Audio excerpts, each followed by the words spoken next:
¿Imaginas a los mismos demonios pidiendo permiso a Jesús para refugiarse en una manada de cerdos? Hoy desvelamos ese misterio y cómo este suceso arroja luz sobre la autoridad del Maestro y la forma en que el mal retrocede ante él. Acompáñanos y descubre un episodio que sigue despertando asombro. Tras su milagrosa calma de la tempestad, Jesús y sus discípulos arribaron a la orilla opuesta, en la región de los Gerasenos.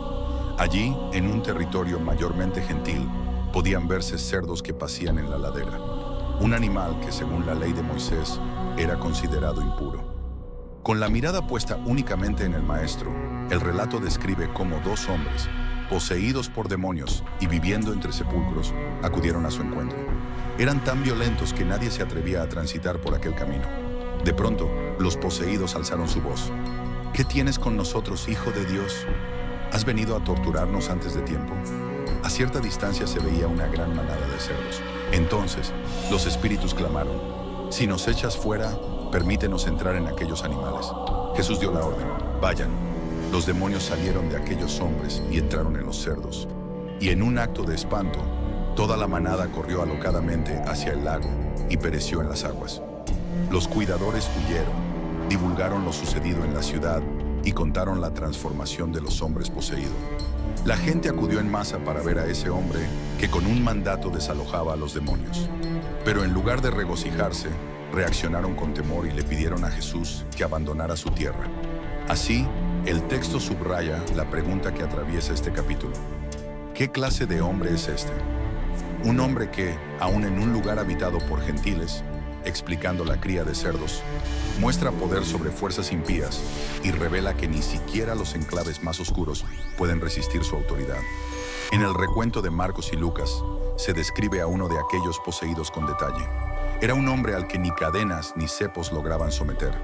Vagaba entre las tumbas, gritaba día y noche y se hería con piedras. Al ver a Jesús desde lejos, corrió y se postró ante él, llamándolo Hijo del Dios Altísimo, y rogando que no lo expulsara fuera de aquella región. Jesús le preguntó su nombre y respondió: Legión, porque somos muchos. Rogaron entrar en la manada de cerdos cercana, y al recibir el permiso del Maestro, se desencadenó la estampida fatal. Así se contemplan las huellas del poder del Hijo de Dios, capaz de domeñar los reinos espirituales y desalojar a las huestes malignas. El escenario de los cerdos impuros pone de relieve su paso por tierra gentil y la realidad de que su autoridad traspasa cualquier frontera, aún en terrenos donde el impío cree dominar sin restricción. La manada, compuesta por unos 2000 cerdos, se lanzó desenfrenada colina abajo hasta sumergirse en el mar, donde pereció. Los cuidadores, horrorizados, huyeron para contar en el poblado y en el campo lo que acababan de presenciar. El hombre al que llamaban Legión estaba libre y en su sano juicio, mientras que los cerdos habían desaparecido en las aguas. Al enterarse, la gente acudió a ver con sus propios ojos. Hallaron al otrora poseído sentado a los pies de Jesús, vestido y con el entendimiento claro. Pero lejos de alegrarse por la liberación de aquel hombre y el poder del Hijo de Dios, fueron presas del temor y suplicaron que Jesús se alejara de su región. Tanto en Mateo como en los relatos paralelos, este rechazo sirve para mostrar la dureza de corazón de quienes valoran más sus bienes que la irrupción del reino divino. Al subir Jesús a la barca, el hombre que antes estaba poseído le rogó acompañarlo. Sin embargo, el Maestro lo envió de vuelta a su casa y a su familia, diciéndole: Ve y cuenta todo lo que el Señor ha hecho por ti y cómo tuvo misericordia de ti. El hombre obedeció, marchándose a la Decápolis para proclamar el poder de Jesús, de modo que muchos se asombraron. Así se esparcía la fama de aquel que no conocía fronteras, con multitudes siguiéndolo desde Galilea, Decápolis, Jerusalén, Judea y aún regiones más allá del Jordán. Estos endemoniados, fieros y temidos, habían reconocido la identidad de Jesús con el título Hijo de Dios, un reconocimiento que resalta el choque entre las fuerzas demoníacas y el reino que venía a instaurarse. No es el primer encuentro de Jesús con el mal. Ya en el desierto, Satanás se había presentado con la intención de hacerlo caer. Mas allí, el Señor rechazó toda insinuación de rebeldía. Por el contrario, en esta ocasión, la petición de los demonios no implicaba que Cristo pecara. Tan solo solicitaban que se les permitiera ocupar los cerdos. A diferencia de las ofertas de Satanás en el desierto, esta exigencia no procuraba arrancar a Jesús del sendero de la obediencia. La admisión de aquellos espíritus inmundos en los cerdos cumplió varios propósitos. libró a los poseídos, que eran un azote para la región, y situó a los demonios en bestias consideradas impuras a ojos de la ley mosaica. Además, no cambiaba en nada el destino final de esos demonios en el día del juicio. Es así como Jesús, en su soberanía, no pecó al atender la súplica de esas huestes. Antes bien, su permiso desató un suceso que exhibió la llegada del reino y la autoridad que lo acompañaba, sometiendo hasta los últimos bastiones de la maldad. La confrontación de Jesús en el desierto, frente a Satanás, contrasta claramente con esta escena de los demonios pidiendo ser enviados a los cerdos. Cuando el enemigo buscó seducir al maestro con tentaciones, lo empujaba directamente al pecado, y Jesús lo rechazó citando las Escrituras.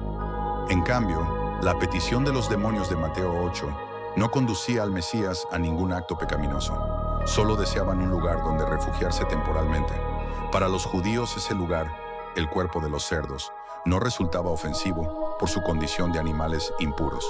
Sin embargo, estos cerdos en la orilla oriental del mar de Galilea no eran salvajes, sino cría para comercio, propiedad de gente de un asentamiento gentil.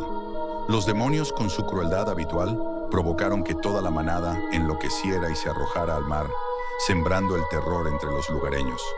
Aquellos demonios eran conscientes de que Jesús finalmente los confinaría en el día del juicio, pero mientras tanto, llevaron a cabo lo que mejor saben hacer: perturbar y dañar a la creación de Dios. Con este acto, alimentaron la hostilidad de los gentiles contra Jesús, quien irrumpía en otro baluarte de la potestad satánica. Más tarde, Marcos y Lucas narran que el hombre liberado de la legión quiso seguir a Jesús, mas él lo envió de vuelta a su familia para testificar. Tal como los 12 serían pescadores de hombres en Israel, este gentil redimido se convertiría en un heraldo del poder de Cristo en su propia tierra. La pérdida de la manada solo sirvió para exhibir las prioridades de aquellos que, encandilados por el lucro, rechazaron al Redentor.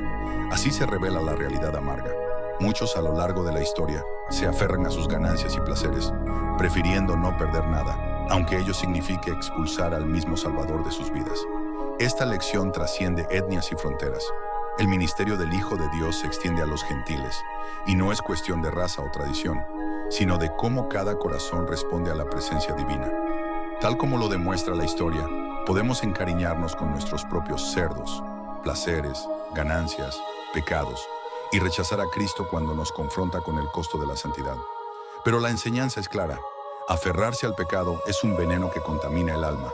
Ante la visita del Mesías, la opción está en abrirle paso o rogarle que se aleje, con tal de salvaguardar nuestros intereses. ¿Y tú, qué elegiste cuando el Señor golpeó a tu puerta por primera vez? La lección final de esta historia, profundamente arraigada en las Escrituras, trata sobre la lucha entre lo terrenal y la obediencia a Dios. Las palabras de Jesús en Mateo 6, 19 a 24 dejan claro que no podemos servir a dos señores, denunciando la trampa de la codicia y la esclavitud al pecado. Del mismo modo, la historia de los gadarenos, que antepusieron sus cerdos a la presencia salvadora de Cristo, repite el viejo patrón donde las personas sacrifican lo que es justo por el consuelo material.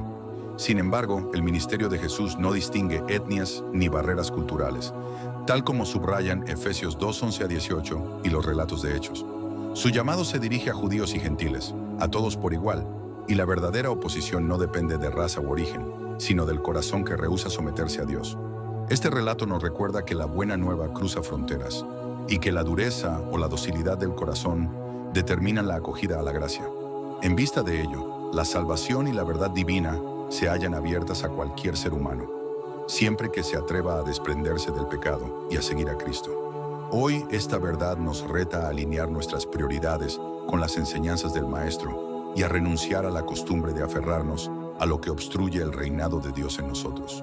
Si este video te ha gustado y quieres profundizar más en la palabra sagrada, te invitamos a ver nuestro video sobre 10 hechos desconocidos y fascinantes sobre la Virgen María que la mayoría no conoce. Un video profundo y conmovedor. Apóyanos con tu suscripción y like para que el mensaje de Cristo llegue a quien lo necesite. Gracias por llegar hasta aquí. Que Dios te bendiga.